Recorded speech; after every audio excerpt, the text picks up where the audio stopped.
हम वर्तमान बिहार सरकार के खिलाफ हैं, क्योंकि उन्होंने 15 साल में बिहार का जितना विकास करना चाहिए था उतना विकास नहीं किया। मैं आप ही के अखबारों में पढ़ता रहा, टीवी में देखता रहा कि हाल के दिनों में बिहार के मुख्यमंत्री महोदय ने कितनी घोषणाएं की। आज भी अखबार भरे पड़े हैं उनकी घोषणाओं के। जैसे उन्होंने कहा कि हम हर खेत में पानी पहुंचाएंगे अगले 5 साल। जैसे कि उन्होंने कहा कि हम मजदूरों को रोजगार देने के लिए बिहार में उद्योग लगाएंगे। तो ये जो है ना, ये चलती चलंती की बेला है, और चलती चलंती की बेला में कोई भी घोषणा करना मुझे लगता है कि बेईमानी है, उसका कोई मतलब नहीं है। भारत के संविधान में व्यवस्था क्या है? भारत के संविधान में व्यवस्था है कि हम 5 साल के लिए, मैक्सिमम 5 साल के लिए एक सरकार को चुनते हैं, और जितने भी राजनीतिक दल चुनाव में भाग लेते हैं वे अपना मैनिफेस्टो, घोषणा पत्र बनाते हैं, और उनकी ये जिम्मेदारी है संवैधानिक कि 5 साल के भीतर उस घोषणा पत्र को लागू करें। अगर वो 5 साल के भीतर घोषणा पत्र लागू नहीं करें, 15 साल तक नहीं लागू किए, तो आगे घोषणा करने का उनका कोई अधिकार नहीं है।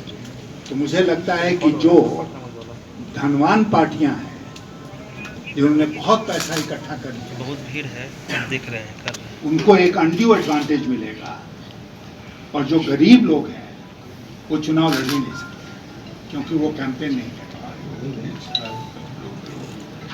और इसीलिए आयोग जो इस तरह की बात कर रहा है, और किसी ने यहाँ तक कह दिया कि क्या होगा, वो वर्चुअल वोटिंग, डिजिटल वोटिंग होगी, वर्चुअल कैंपेन होगा।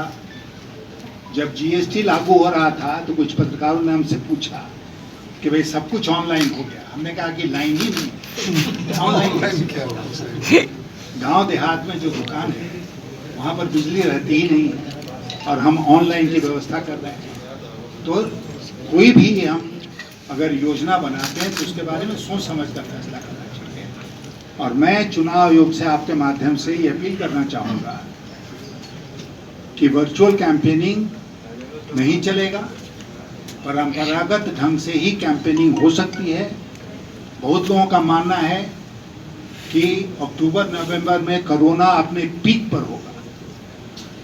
बिहार में तो टेस्टिंग हो नहीं रही है, इसलिए मामला 6-7 हज़ार के बीच में अभी तक है। अगर टेस्टिंग हो तो कितने कुछ संक्रमित हैं इसकी गिनती करना भी मुश्किल है, और उसी में हम चुनाव भी कराना चाहते हैं। देवेंद्र यादव जी यहाँ बैठे हैं। 21 जिले नॉर्थ बिहार के बाढ़ की चपेट में आना शुरू हो गए, और यही हमको बता रहे थे कि इस समय नाव चलाना, ऊपर से हेलीकॉप्टर से भोजन सामग्री, चूड़ा गुड़ गिराना, रिलीफ का काम करना, तटबंध टूटते रहे, लोग गांव छोड़कर भागते रहे, यही व्यवस्था चलेगी अक्टूबर तक। और हम वर्चुअल कैंपेनिंग की बात कर रहे हैं।